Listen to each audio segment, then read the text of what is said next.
بغتة إنا كنا منذرين فيها يفرق كل أمر حكيم صدق الله مولانا العظيم وصدق رسوله النبي الأمين الكريم ونحن على ذلك لمن الشاهدين والشاكرين اما بعد. حاضرین مکرم، اللہ جل وعلا کا بے انتہا فضل و کرم ہے کہ اس نے ہمیں حضور سراپا نور ختم مرتبت آقا نامدار فخر موجودات سرور کائنات صلی اللہ علیہ وسلم کی امت بابرکت میں پیدا فرمایا اور اس کا فخر عظیم عنایت فرمایا. الحمدللہ الہی. یہ شکر، یہ فخر رشک انبیاء نکلا، کیونکہ حضور آقا نبینا علیہ الصلوۃ والتسلیم کی امت مبارکہ میں ایک امتی کی حیثیت سے پیدا ہونے کے لیے اللہ تبارک و تعالیٰ سے انبیاء نے بھی تمنا کی، انبیاء نے بھی دعا کی کہ ایسے عظیم اللہ کے پیغمبر رسول کریم صلی اللہ علیہ وسلم کی امت میں ہم کو پیدا کر دیتا، کیونکہ اللہ تبارک و تعالیٰ نے ایسے انعام و اکرام سے ہم تمام کو، ہم گناہ گاروں کو نوازا ہے کہ جس کا اگر ہم جتنا اپنی زندگی میں اللہ تبارک و تعالیٰ کا شکر ادا کرتے ہوئے زندگی گزار دیں تو وہ ہزاروں زندگیاں لگ جائیں تو وہ شکر ادا نہیں ہوگا، شکر مکمل نہیں ہوگا. بلکہ اللہ تبارک و تعالیٰ نے لغزشوں پر، گناہوں پر، اللہ تبارک و تعالیٰ کی نافرمانیوں پر بھی ہم کو انعام فرما رہا ہے. کیا انعام فرما رہا ہے؟ جب بندہ مومن گناہ کرتا ہے تو اس کی گناہ کی سزا دی جاتی ہے. اسلام کا طریقہ تو یہی ہے کہ اگر کوئی چوری کرے تو اس کی سزا دی جائے، جھوٹ بول رہا ہے، جھوٹی گواہی دے رہا ہے، اس کی سزا دی جاتی ہے. لیکن اللہ تبارک و تعالیٰ کا قانون یہ کہہ رہا ہے کہ بندے تو جتنے گناہ کرتا، اگر تجھے شیطان کے بھٹکاوے نے گناہوں میں مبتلا کر دیا ہے تو ایک بار میں مجھے پکار لے، ایک مرتبہ میرے سے مغفرت طلب کر لے، ایک مرتبہ مجھ سے معافی مانگ لے، چاہے تو میرے بارگاہ میں کتنی نافرمانیاں کرتا آیا ہے. لیکن اپنے سچے دل سے تو اگر اللہ رب العزت کو، اپنے پالنہار کو، اپنے پیدا کرنے والے کو پکار لے گا تو یقیناً اس برکت سے کہ تیری نسبت اور امت کے آخری نبی صلی اللہ علیہ وسلم کی بارگاہ میں ہے، ان کی بارگاہ سے تو جڑا ہوا ہے، ان کی امت میں رہنے کی وجہ سے تجھے معاف کر دیا جائے گا، تیرے گناہوں کو، تیری لغزشوں کو معاف کر دیا جائے گا. وجہ کیا بتائی جا رہی ہے؟ صرف اور صرف نبی آخر الزمان صلی اللہ علیہ وسلم کی امت میں رہنے کی باعث. قرآن اٹھا کر آپ دیکھیں کہ کتنی امتیں آئی، کتنی قومیں آئی، اللہ تبارک و تعالیٰ نے ان پر گناہ کرتے ہی، نافرمانی کرتے ہی اسی لمحے عذاب نازل کر دیا اور وہ قوم دنیا سے نیست و نابود ہو گئی، برباد ہو گئی، ان کا نام و نشان مٹ گیا ہے. لیکن یہ رسول کریم صلی اللہ علیہ وسلم کی نسبت کی وجہ سے آج مسلمان ہر گناہ میں مبتلا ہے، مسلمان شراب پی رہا ہے، زناکار ہے، بدکار ہے، سود لینے والا ہے اور جھوٹی گواہی دینے والا ہے، اس کے ہر عمل میں اٹھتے بیٹھتے جھوٹ بولنے والا ہے، اللہ تبارک و تعالیٰ کی نافرمانیوں پر نافرمانیاں کر رہا ہے. لیکن اللہ تبارک و تعالیٰ کی طرف سے کوئی عذاب نازل نہیں ہو رہا ہے، کوئی زلزلہ نہیں آ رہا ہے. وجہ یہی ہے کہ ہم اللہ کے سب سے چہیتے نبی کی امت میں پیدا کیے گئے. آپ اٹھا کر دیکھیں قرآن میں قوم قوم وعد کا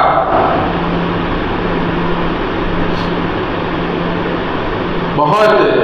خوفناک انجام، بہت خوفناک انجام۔ اگر وجہ ہم پر مصائب نہیں آ رہے تو اس کا مطلب یہ نہیں کہ ہم گناہوں پر گناہیں کرتے جائیں، اللہ تبارک و تعالیٰ کے اور اللہ کے حبیب صلی اللہ علیہ وسلم کی شریعت میں نافرمانیاں کرتے ہوئے چلے۔ اس کا مطلب یہ نہیں کہ ہم پر مصائب و مشکلات نازل نہیں ہو رہے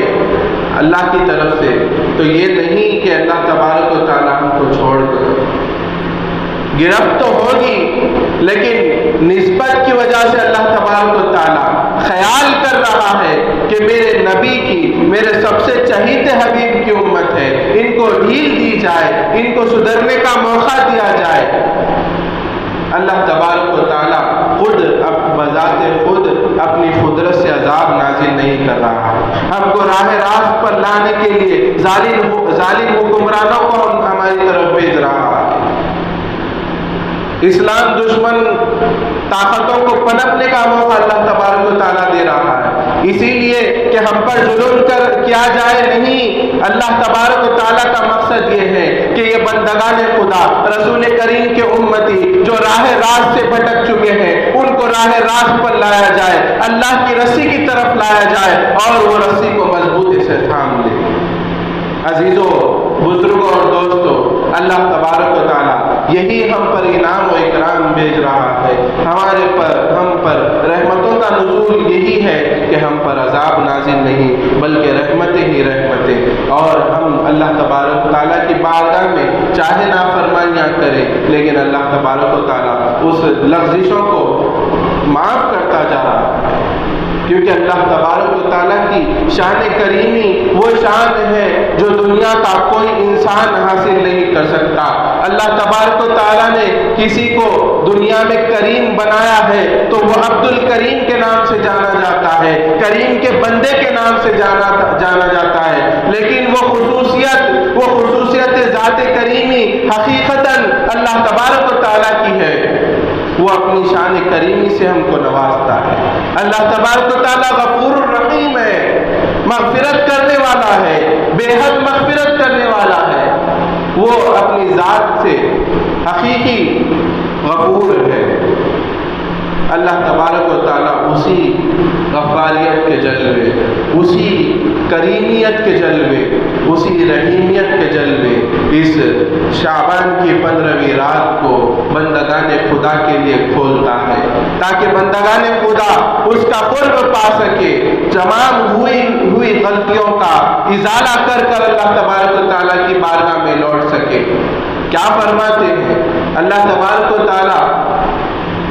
کہ حبیب صلی اللہ علیہ وسلم متعدد احادیث شریف آئے، اس کی روشنی میں ہم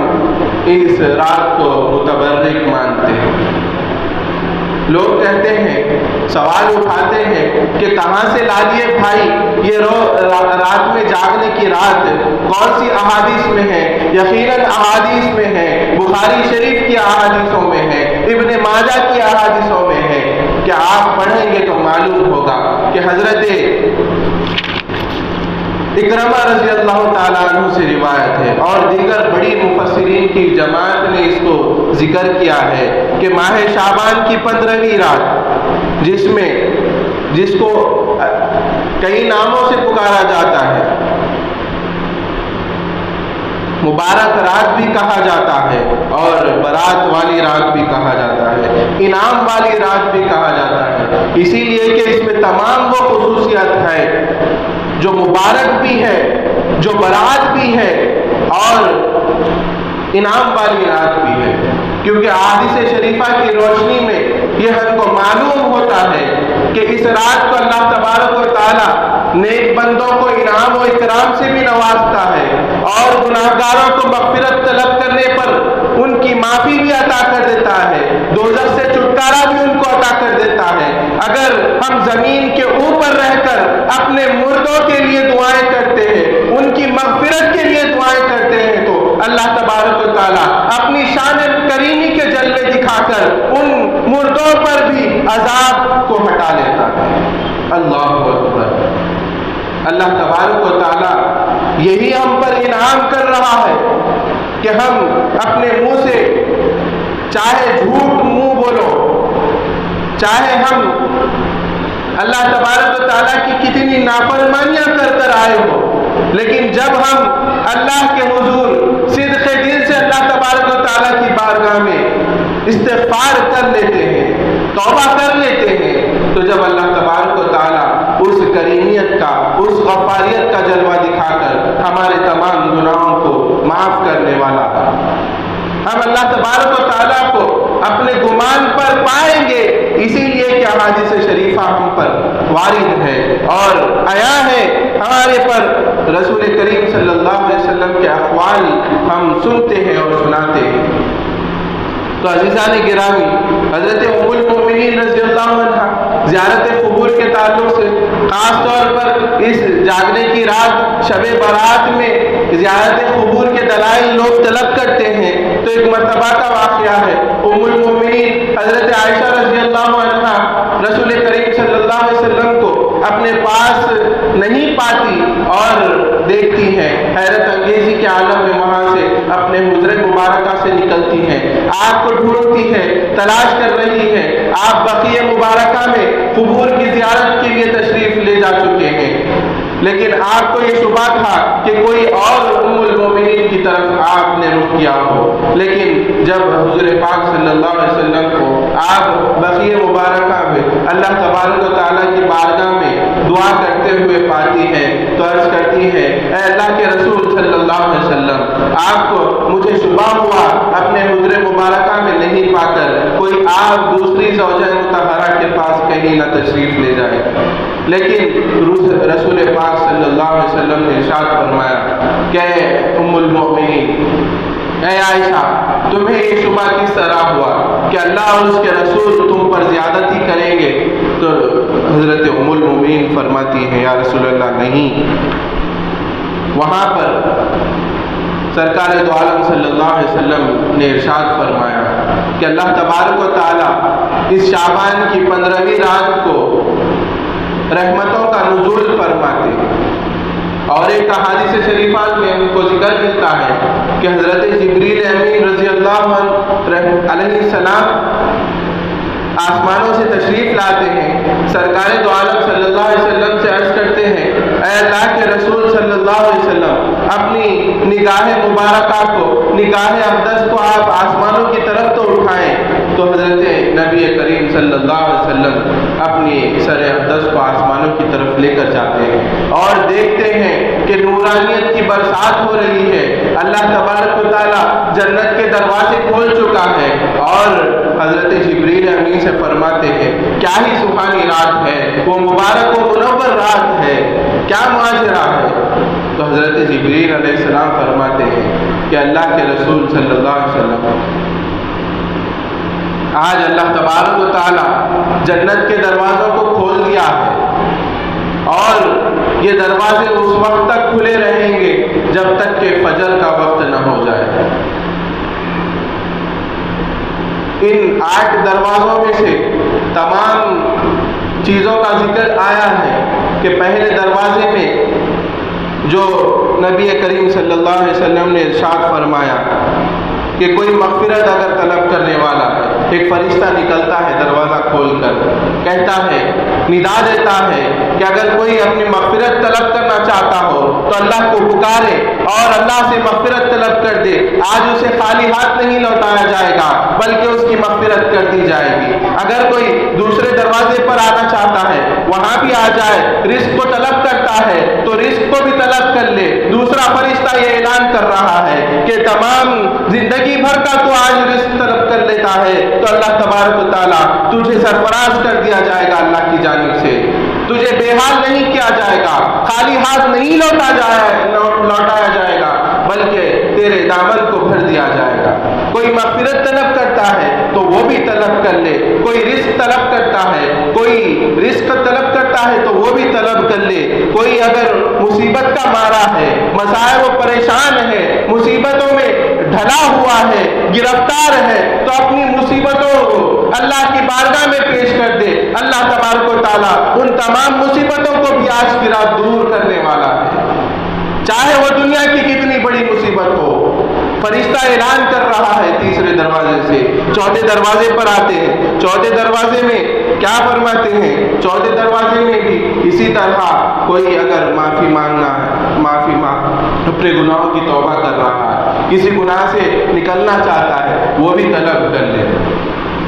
اسی طرح 8 دروازوں پہ فرشتے اعلان کر رہے ہیں انسان کو مانگنے کے لیے کہ آج خالی ہاتھ نہیں لوٹایا جائے گا، بلکہ تم مانگو، اللہ تبارک و تعالیٰ تمہیں عطا کرنے والا ہے۔ اللہ عز و جل کا یہ انعام، وہ اکرام ہے کہ اتنے گناہوں کے بعد بھی، اتنی نافرمانیوں کے بعد بھی اللہ رب العزت ہم امت محمدی صلی اللہ علیہ وسلم پر کرم کا معاملہ، رحم کا معاملہ فرما رہا ہے۔ آپ نے بارہا سنا کہ دوسری امتوں پر کس طرح عذاب نازل ہوئے، انہوں نے ایک لغزش کی، ایک گناہ کیا، ایک بار اللہ تبارک و تعالیٰ کی نافرمانی کی، اس کے باعث، اس کے عوض میں اللہ تبارک و تعالیٰ نے ان کو دنیا سے مٹا دیا۔ آج بھی ان کے شہر عبرتناک اور دنیا کے سامنے عبرت انگیز ہیں، لیکن اللہ تبارک و تعالیٰ صرف اور صرف نبی کریم صلی اللہ علیہ وسلم کی نسبت کی وجہ سے آج ہم کو اتنی رحمانیت کے جلوے بکھیر رہا ہے، غفاریت کے جلوے اللہ تبارک و تعالیٰ کے ہم پر نازل ہو رہے ہیں۔ آپ کہیں گے کہ کہاں مسلمان تو پریشان ہیں، یہ پریشانی صرف اللہ تبارک و تعالیٰ کی بارگاہ میں لوٹنے کے لیے ہے۔ جب تک بندے کو اللہ تبارک و تعالیٰ آسائش، آرام دیتا ہے تو وہ سائیکالوجیکل اگر دیکھا جائے تو بندہ اللہ تبارک و تعالیٰ کو، اپنے مالک کو بھولتا ہے۔ ایک مثال دیتے ہوئے اپنی گفتگو کو آگے لے چلو۔ وفاداری کی اگر مثال لینی ہو تو آپ اور میں یہی لیں گے کہ کتے کے اندر بہت وفاداری ہوتی ہے، لیکن ایک معاملہ ایسا ہی پیش آیا کہ ایک کتا اپنے مالک کی نہیں سن رہا، اپنے مالک کے بلانے پر وہ نہیں آ رہا ہے۔ کیوں نہیں آ رہا ہے نہیں معلوم مالک کو، لیکن ایک وہ جانوروں کے ڈاکٹر کے پاس اپنے کتے کو لے کر جاتا ہے، پریشانی بولتا ہے کہ یہ کتا میرے لیے بہت عزیز ہے، میں اس کو بہت چھوٹے سے پالا ہوں، یہ لیکن میری بات نہیں سن رہا، میں پکارتا ہوں آتا نہیں ہے، بالکل میری نافرمانی کر رہا۔ تو وہ ڈاکٹر کہتا ہے اس کو میرے لیے آبزرویشن میں رکھنے کی ضرورت ہے، آپ 24 گھنٹے کا وقت دیں تو میں اس کی کیا بیماری ہے پہچان کر بولوں گا۔ تو جب وہ مالک اپنے کتے کو وہاں ڈاکٹر کے پاس چھوڑ جاتا ہے تو مالک کا یہ رویہ ہوتا ہے، اپنے نوکر کو بلاتا ہے اور نوکر کو بولتا ہے کہ یہ اس کتے کو لے کے وہاں پر استبل میں بند ہو، گھوڑوں کے استبل میں بند ہو، اور ہر 10 منٹ کے بعد اس کو کوڑوں سے مارو۔ کیا وجہ ہے؟ اب آگے معلوم ہوتا ہے کہ جب دوسرے دن وہ کتا لینے آتا ہے اس کا مالک، تو فوراً جب کتے کا آمنا سامنا ہوتا ہے، فوراً وفادار کتے کی طرح وہ مالک کے گود میں جا کر بیٹھ جاتا ہے۔ اب مالک پوچھتا ہے کہ آپ نے اس کتے کو کیا ٹریٹمنٹ دیا؟ فوراً ہی ایک دن میں یہ کتا بہت سدھر گیا، بلانے کی دیر نہیں تھی، بغیر بلائے کے آگے بیٹھ گیا۔ تو وہ ڈاکٹر کہتا ہے کچھ سائیکولوجیکل ٹریٹمنٹ کی اس کتے کو ضرورت تھی، یہ کتے کو آپ اتنی آسائش دیے، اتنی آرامدگی دیے تو یہ کتا اپنے آپ کو مالک سمجھنے لگا، اپنے آپ کو مختار سمجھنے لگا، اسی لیے آپ کی نافرمانی پر مائل ہوا۔ اسی طرح اللہ رب العزت مسلمانوں پر اگر کوئی آسائش و پریشانی نازل کر رہا ہے تو اس کا مطلب یہ نہیں کہ اللہ تبارک و تعالیٰ کو مسلمانوں پر ظلم ڈھانے والوں کو مسلط کرنا ہے، ان کو نیست و نابود کرنا ہے، برباد کرنا ہے، بلکہ اللہ کے راستے پر لانا ہے، اللہ کے راستے پر لانا اور اللہ کی رسی کو مضبوطی سے تھامنے والا بنانا ہے۔ اگر ہم پر آج مصائب و مشکلات آئے ہیں تو اس کے ذمہ دار ہم خود ہیں، کوئی اور نہیں۔ ہم اللہ کی نافرمانیاں کرتے چلے گئے، اللہ کے احکام کی نافرمانیاں کرتے چلے گئے،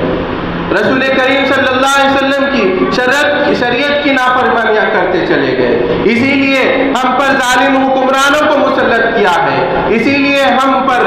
بربادیاں آئی ہے، تنگ دستیوں کو نازل کیا ہے، بے برکتیوں کو نازل کیا ہے اللہ تبارک و تعالیٰ نے۔ وجہ یہی ہے کہ ہم اللہ تبارک و تعالیٰ کے راستے کو چھوڑ کر ہٹ گئے۔ ہم احادیث مبارکہ پر عمل کرنے والے نہیں، قرآن کی آیتوں کو ہم دیکھنے والے نہیں، بلکہ ہم اپنے ذاتی مفاد کو دیکھنے والے ہیں۔ اسی لیے اللہ تبارک و تعالیٰ نے ہم پر یہ تمام چیزوں کو مسلط کیا ہے۔ وقت ہے کہ ہم اپنے آپ کو اللہ رب العزت کی راستے پر لا لیں، اور یہ تمام اللہ تبارک و تعالیٰ پریشانیوں سے ہمیں ایسے نجات دلائے گا جیسے یہ پریشانیاں تھی ہی نہیں۔ آج ہم پر ظالم حکمران مسلط ہے تو اس کی وجہ صرف ہم ہے۔ اگر کوئی ظالم حکمران مسلط ہے تو اس کی وجہ ہماری برائیاں ہیں، ہمارے معاشرے کی برائیاں ہیں۔ ہم ایک دوسرے کی مدد کرنے تیار نہیں، بلکہ اس مبارک رات میں ایسے لوگوں کی بھی بخشش نہیں ہوگی جو چغل خور ہیں، کسی کی برائی کرتے ہیں جا کر۔ آج کل تو ایسا معاملہ ہو چکا ہے، کسی کے سامنے آپ دوسرے شخص کی تعریف کر دیں، وہ تعریف کی وجہ سے حسد میں، جلن میں اس کی برائیاں کرتا پھرتا ہے۔ اللہ اکبر! اگر ہم کو کامیابی دنیا و آخرت کی ہونا ہے تو یہ تمام برائیوں کو ختم کرنا ہوگا، ہمارے درمیان سے ختم کی جا سکتی ہے۔ کسی کی اچھائی سن کر کیسے ہمارے دل میں حسد ہو؟ ہم تو رشک کرنے چاہیے کہ اللہ تبارک و تعالیٰ اس بندے مومن کے دل میں اس کو اتنی خوبیاں دی ہے۔ رشک اور حسد میں یہی فرق ہے کہ رشک آدمی جب کرتا ہے تو اللہ تبارک و تعالیٰ سے دعا کرتا ہے کہ اللہ فلانا بندے کو تو نے مالدار بنایا ہے، فلانا بندے کو تو نے تمام آسائشوں کا انتظام کیا ہے، اے اللہ اس کے مال میں، اس کی عمر میں، اس کی صحت میں برکت عطا فرما، اور اسی طرح مجھے بھی عطا فرما۔ یہ رشک ہے۔ اور حسد کیا ہے؟ اللہ سے بھی یہاں پر بھی دعا اللہ سے کی جا رہی ہے، مگر سامنے والے بندے کو برباد کرنے کی دعا کی جا رہی ہے۔ اے اللہ اس کا مال ہے میرے پاس نہیں ہے، اس کا مال مجھے عطا فرما دے، اس کا جیسی گاڑی ہے، اس کا جیسی دولت ہے، اس کا جیسی آسائش ہے، اے اللہ اس سے چھین لے، مجھ کو عطا کر دے۔ حسد یہ ہے، لیکن حسد کرنا جائز نہیں۔ آپ رشک کریں، اپنے مسلمان بھائی کی ترقی کی دعا کریں، اس کے ساتھ ساتھ اپنی بھی ترقی کی دعا کریں تو اللہ تبارک و تعالیٰ قبول کرنے والا ہے۔ اس رات کو جو مبارک رات ہے، اس میں شرابی کی مغفرت نہیں، اس میں چغل خور کی مغفرت نہیں، اس میں جھوٹ بولنے والے کی مغفرت نہیں۔ کس کی مغفرت ہے؟ جب وہ توبہ کر لے، اللہ تبارک و تعالیٰ کی بارگاہ میں استغفار کر لے، صدق دل سے توبہ کر لے، جب بھی اس کی مغفرت ہوگی۔ یعنی توبہ کرنا اپنے آپ کو تھپڑ مار لینے کا نام توبہ نہیں۔ اگر کوئی برائی چھوڑنے کا ارادہ کرتا ہے تو اس کو چھوڑ کر آگے بڑھے اور اللہ تبارک و تعالیٰ کی بارگاہ میں دعا اور استغفار کرے تو وہ دعا مقبول ہوگی۔ ورنہ صبح اپنے آپ کو تھپڑ مارتا ہے، پھر رات کو جو ہے شراب نوشی کرتا ہے، چغل خوری کرتا ہے، برائیوں میں ملوث ہے، پھر صبح کو اسی طرح توبہ کر رہا ہے، پھر شام کو اپنے آپ کو برائیوں میں ملوث کر رہا ہے، تو یہ توبہ نہیں۔ توبہ گناہ کو چھوڑ کر، اس سے بچ کر، اس سے اجتناب کر کر اپنا زندگی، اپنا دن اگر گزار لے تو وہ توبہ ہے، اور وہ مقبول توبہ ہے۔ اللہ تبارک تعالیٰ کی بارگاہ میں قبول ہو جائے گی آپ کی نیکی۔ آپ کا اس گناہ سے ہٹ کر کچھ نہ کرنا بھی اللہ تبارک و تعالیٰ کو پسند آ جائے. اگر آپ کوئی گناہ میں ملوث ہے، اس گناہ کو چھوڑ چکے ہیں، اس گناہ کے بجائے کوئی نیکی بھی اگر نہیں کر رہے ہیں آپ، تو اللہ تبارک و تعالیٰ کو وہ بات پسندیدہ ہے کہ بندہ کم از کم گناہ تو نہیں کر رہا. اللہ تبارک و تعالیٰ ہم تمام کو توفیق خیر عطا فرمائے اور وقت کی قدر کرنے والا بنائے. اس مبارک نورانی رات کی قدر کرتے ہوئے عبادت میں، اذکار میں گزارنے کی توفیق عطا فرمائے. وصلی اللہ